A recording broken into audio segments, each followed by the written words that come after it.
రామయ్య సీతమ్మ దంపతులకు ఇద్దరు పిల్లలు. ఆ పిల్లలిద్దరూ పొట్టకుట్టి కోసం పట్టణానికి వెళ్లారు.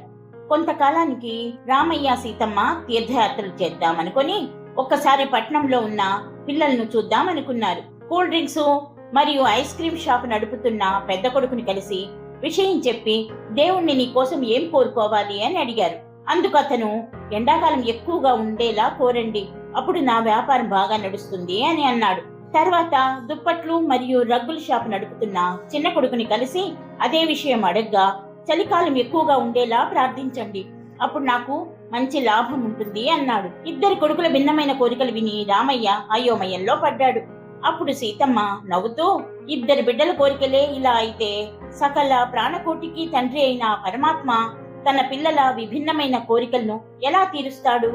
ఆయన అన్ని విని మనకు ఏది మంచిదో అదే ఇస్తాడు.